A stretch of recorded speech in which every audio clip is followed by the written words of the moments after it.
आज मैं आ गया हूँ दरभंगा के सबसे बड़े कुल्हड़ फैक्ट्री में, जो कि मौजूद है गायत्री मंदिर के पास। यूँ तो आपने इस कुल्हड़ में कई बार चाय की चुस्कियाँ ली होंगी, लेकिन आखिरकार ये बनते कैसे हैं, किस फैक्ट्री में बनते हैं और कैसे बनाए जाते हैं, क्या प्रोसीजर है, आइए आज हम आपको दिखाते हैं। कुल्हड़ को बनाने की शुरुआत होती है इस रॉ मटेरियल से, यानी मिट्टी से। इस मिट्टी को एक मशीन के द्वारा नरम किया जाता है। ये वो मशीन है जहाँ उस मिट्टी को नरम या सॉफ्ट किया जाता है। इसके बाद इन मिट्टियों को इस तरह से गूंदा जाता है ताकि मिट्टी सॉफ्ट हो सके। कितने देर तक करते हैं आप? जैसे मिट्टी रहता है ज़्यादा रहता है तो आधा घंटा, तो ये मिट्टी सॉफ्ट हो जाती है। गूंदने के बाद मिट्टी आती है ऐसे कन्वेयरों पर, जहाँ पर कई वर्कर एक साथ इस कुल्हड़ को बनाने की प्रक्रिया चालू करते हैं। ये है गूंदी हुई मिट्टी।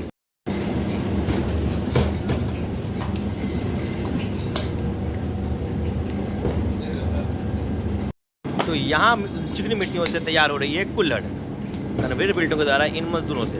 भैया एक मिनट में एक घंटे में कितना लगभग तैयार कर लेते हैं?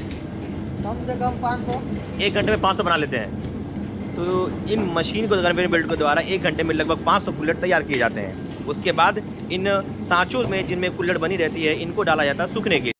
कुल्हड़ों को यूँ सजाने के बाद इन सांचों में लगभग 8 से 10 घंटे तक छोड़े जाते हैं। 8 से 10 घंटे के छोड़ने के बाद इन सांचों से कुल्हड़ों को निकाला जाता है।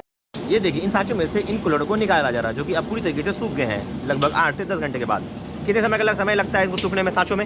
सर अभी ठंड में तो सर आपको जैसे कि 4-5 घंटा लगता है, गर्मी में आपको आधा घंटा काफ़ी है। आधे घंटे में गर्मी में सूख जाती है। अभी ठंड का मौसम में तो लगभग 8 से 10 घंटे लगते हैं। ये देखिए, ये वो कुल्हड़ हैं जो अभी सांचों से निकले हैं लगभग 8 से 10 घंटे के बाद। अब ये जाएंगे सीधे फैक्ट्री में बनने के लिए और पकने के लिए।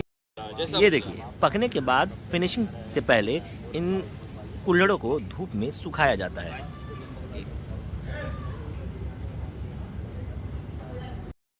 धूप में आनंदित ये कुल्हड़ अब अपने बारी का इंतज़ार कर रहे हैं और ये सूख रहे हैं। कुल्हड़ों को सांचों से निकालने के बाद कुल्हड़ आते हैं अगली प्रोसेस के लिए, जहां एक आदमी इस कुल्हड़ों को देते हैं फिनिशिंग टच। ये क्या कर रहे हैं भाई आप? करते ये चल रही है कुल्हड़ों की फिनिशिंग। अगर कुछ कुल्हड़ ऐसे होते हैं जिनमें थोड़ी सी नोकरी रह जाती है पकने के बाद, तो उन कुल्हड़ों को यहाँ दिया जाता है एक फिनिशिंग टच।